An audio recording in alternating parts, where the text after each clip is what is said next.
Hello बच्चों, let us read this question. This question says, in context with beryllium, which one of the following statements is incorrect? और हमारे options हैं, option A, it's hydride is electron deficient and polymeric. Option B, it is rendered passive by nitric acid. Option C, it forms B2C. Option D, it salts rarely hydrolyze. So इस question में कहा गया है beryllium के respect में इनमें से कौन सा स्टेटमेंट इनकरेक्ट है. सो इस क्वेश्चन को सॉल्व करने के लिए जो की कॉन्सेप्ट रिक्वायर्ड है वो है concept of properties of beryllium. So यहाँ पे अगर हम बात करें तो बेरिलियम का एटॉमिक नंबर होता है हमारे पास 4. इसका कॉन्फ़िगरेशन होता है 1s2 2s2. सो यहाँ पे हमारे पास जो बेरिलियम है वो यहाँ पे जब अपनी हाइड्राइड फॉर्म करता है जो कि होती है BeH2, सो उसका नॉर्मल स्ट्रक्चर कुछ इस तरीके से होता है. सो यहाँ पे अगर हम देखें तो बेरिलियम के पास 2 वैलेंस इलेक्ट्रॉन प्रेजेंट है जिससे वो 2 बॉन्ड्स फॉर्म करता है. सो यहाँ पे अभी इसके पास 4 इलेक्ट्रॉन्स हैं.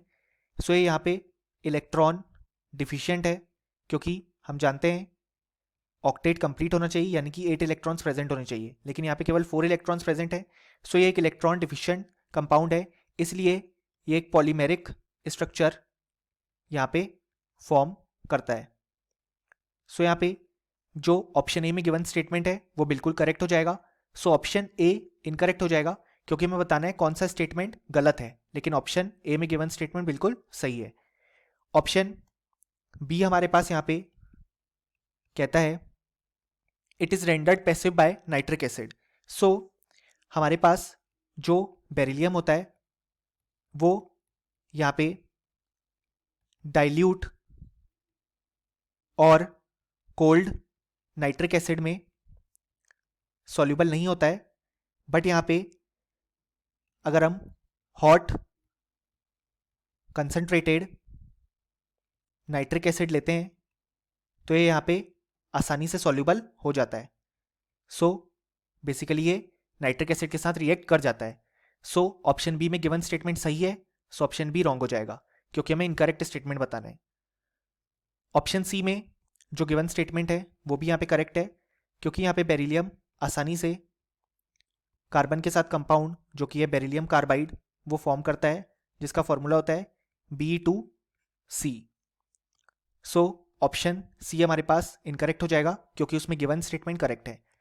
अब हमारे पास ऑप्शन डी में स्टेटमेंट गिवन है कि बेरिलियम के जो सॉल्ट्स हैं वो रेयरली हाइड्रोलाइज होते हैं. सो ये स्टेटमेंट इनकरेक्ट है क्योंकि यहाँ पे बेरिलियम का जो साइज है वो बहुत ही स्मॉल है जैसा कि हम जानते हैं. इसी कारण से इसके मोस्टली जो कंपाउंड्स होते हैं वो यहाँ पे कोवेलेंट होते हैं और कोवेलेंट नेचर ज़्यादा शो करने के कारण इसके जो सॉल्ट्स हैं वो यहाँ पे आसानी से हाइड्रोलाइज हो जाते हैं यानी कि वाटर मॉलिक्यूल्स ऐड कर लेते हैं.